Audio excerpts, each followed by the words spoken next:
Hello and welcome to our last meal. My name is Andrew, and this is the Thanksgiving 2023 minisode. I did this last year, and I really wanted to do it again this year.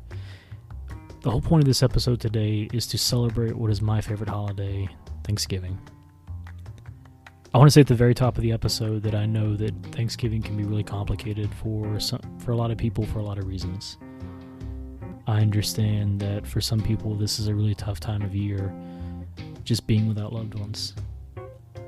You know, what I try to get out of Thanksgiving and what I try to find comfort in whenever I think about people that aren't here anymore to share it with is the good memories I have, the good memories I still get to make.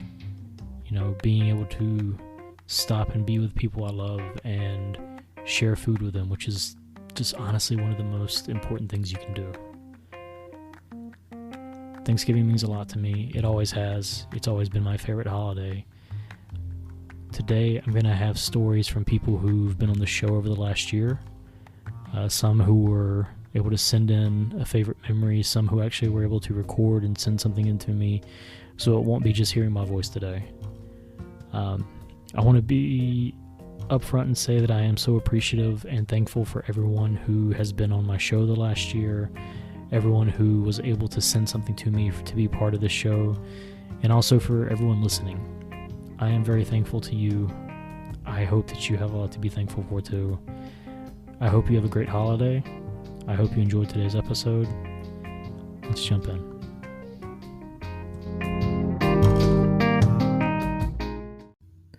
The first story I'm going to share today is from Coach B, who was in episode 25 of our last meal. So what she sent me was that every year since I was a kid, my grandmother would make me a sweet potato pie just for me. The year before she passed, I veganized it. Now I make vegan purple sweet potato pie for Thanksgiving, and I can't wait to make them for my grandchildren.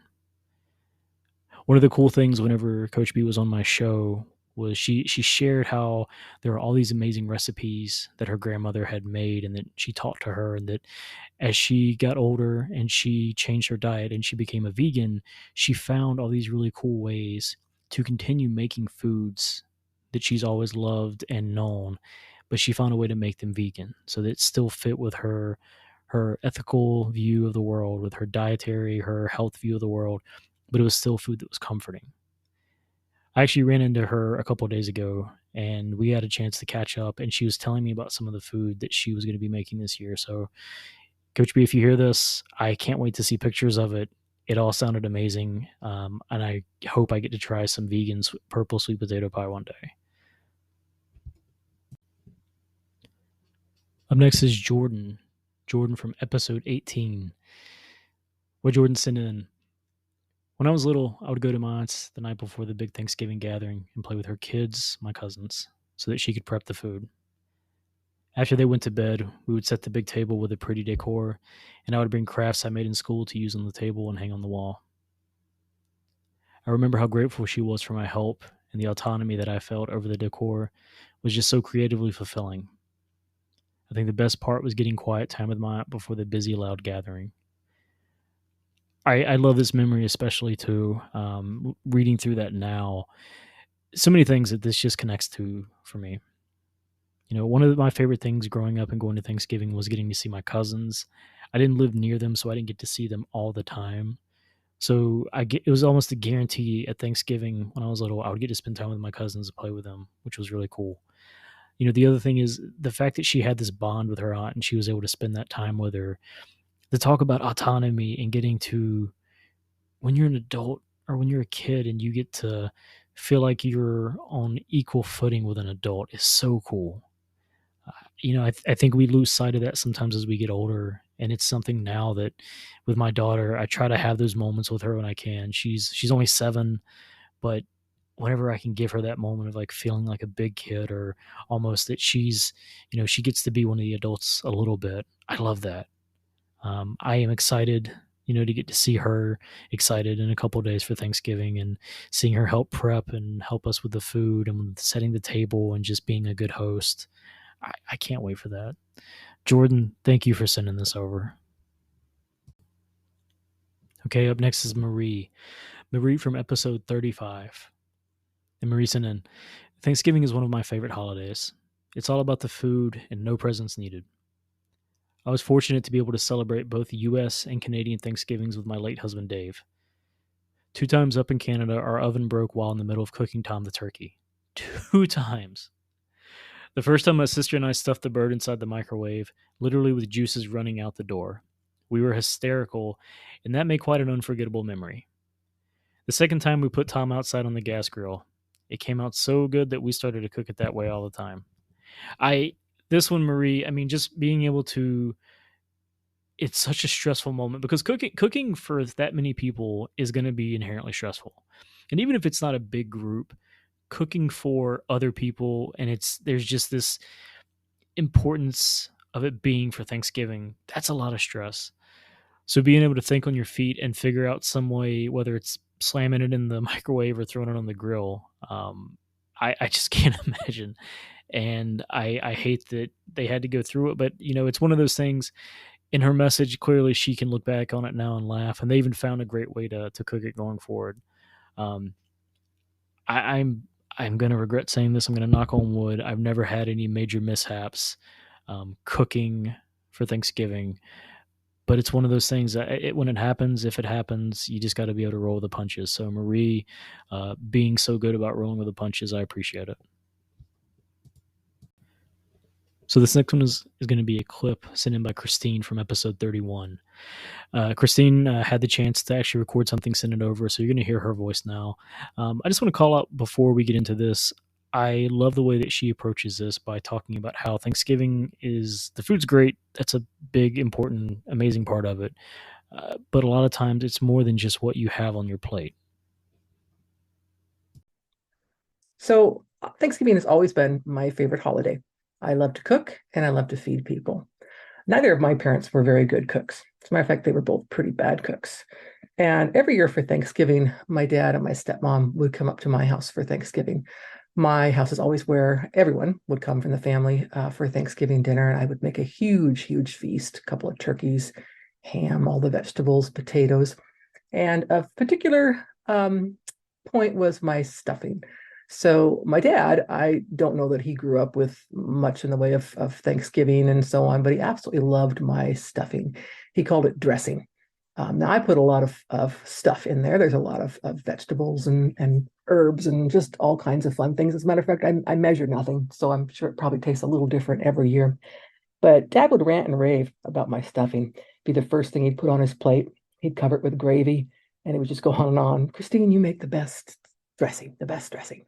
And every year, my dad's been gone now for several years. Every year, I still do Thanksgiving. I love Thanksgiving. And as I'm chopping up my vegetables, I always think about Dad. And the stuffing is the first thing I put on my plate, and I cover it with gravy. And we all around the table say something we're thankful for. But the holiday brings Dad back to me, makes me smile, reminds me of warm, wonderful memories of him in my life. And I miss him. Thank you again, Christine. Up next, Chris from episode 24. Chris had he had two memories to send me. Um, I'm just going to jump right in. So it's going to start off a little sad here. Chris wanted to talk about his father who passed from pancreatic cancer in April of 2010. The first memory he shared is that he remembers leaving a neighborhood Thanksgiving dinner early one year to catch a Beatles anthology and his mother being mortified. The reason she was mortified is that they left early, but also they were recording the anthology at home on VCR. A little bit darker memory involves Thanksgiving 2007. He'd moved to Chicago on August the 1st of that year. A friend from college had encouraged him to move there in the spring, but he spent all summer screwing around. And by the time I got up there, he had roommates of his own who didn't seem super thrilled to have me living in their living room.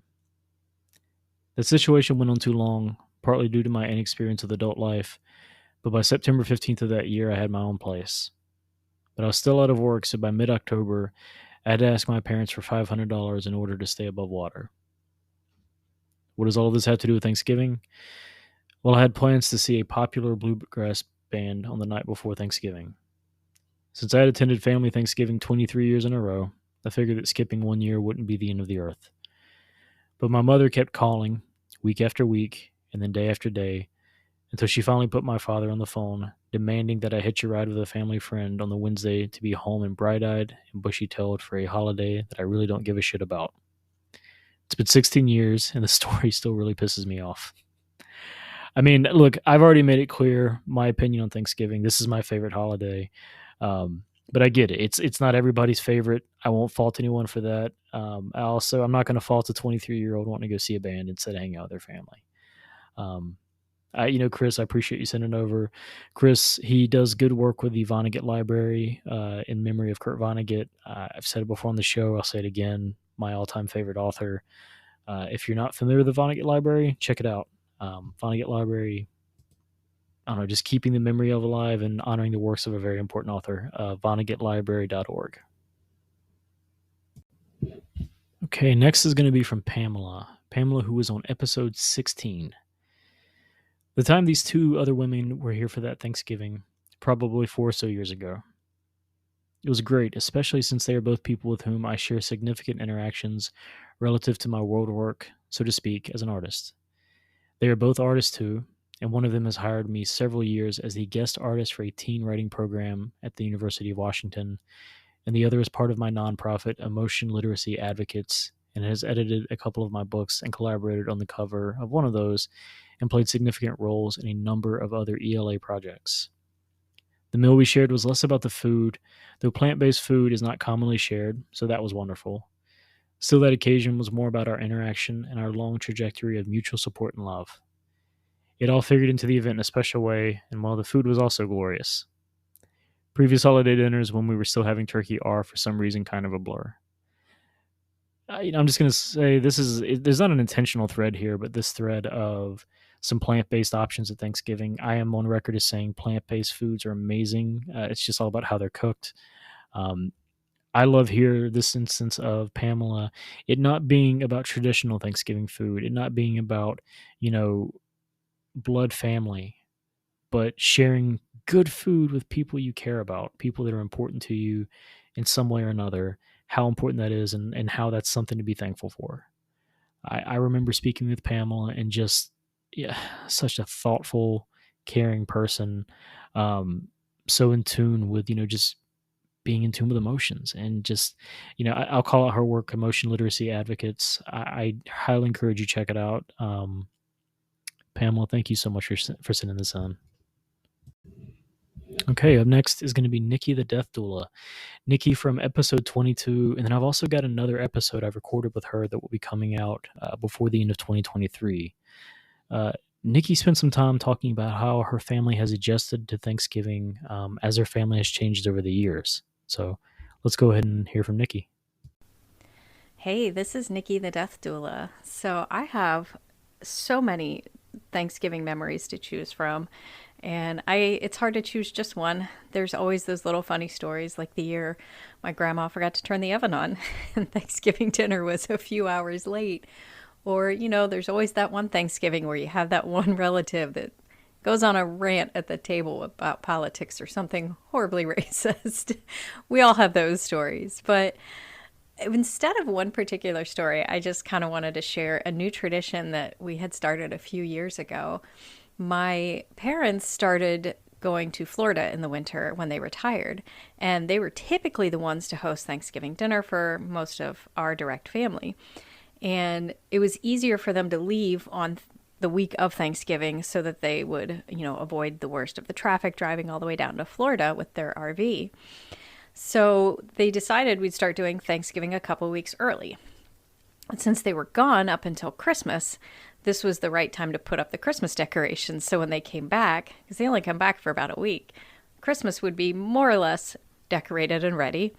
And as it happens, my birthday always falls right around Thanksgiving too. So we decided to do kind of a all-in-one bash that we now call Thanks Birthmas.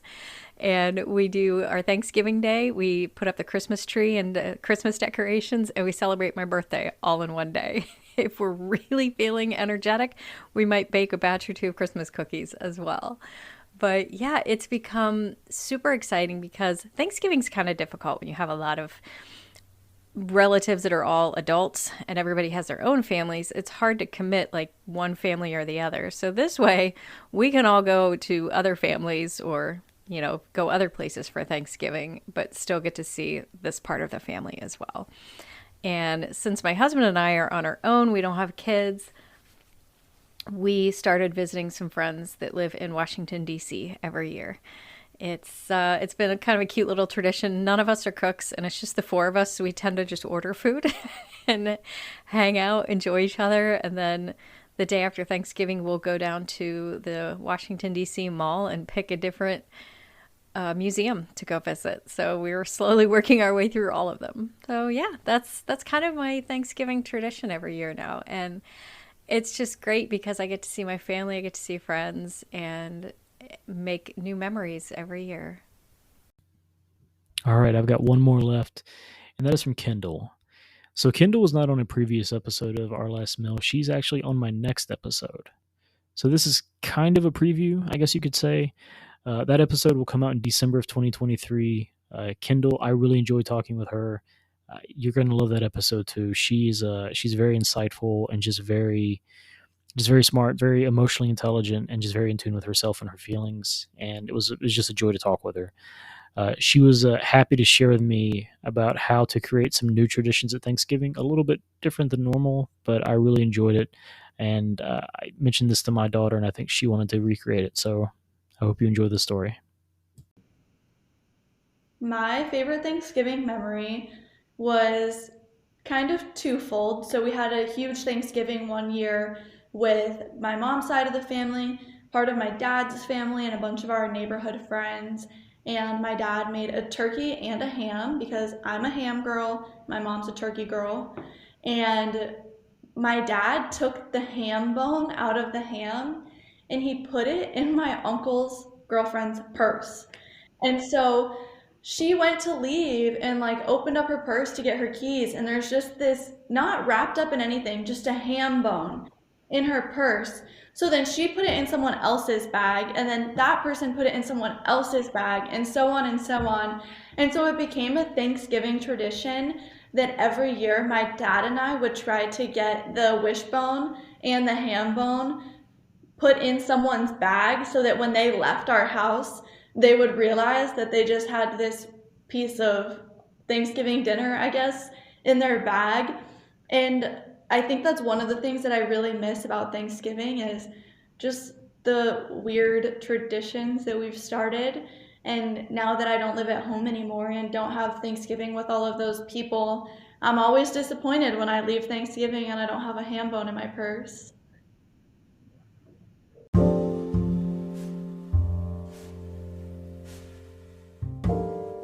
Okay, that is it for Our Last Meal's Thanksgiving 2023 episode. I appreciate everyone for taking the time to listen today. Thank you again to everyone who's been on for the last year, who has sent something in. Thank you to everyone who wanted to send something in but couldn't. And I just want to say I am appreciative to everyone who listens. I'm appreciative of everyone who shares the show. You can almost say I'm thankful for it. I hope you all have a great holiday. I'm excited to keep putting out these episodes. I'll plug it again. You can always subscribe, like, rate, review, all that good stuff. It does help out the show. If you're ever interested in being on, just reach out, ourlastmealpod@gmail.com. And if nothing else, I hope you have a chance to enjoy some food with people you care about this week.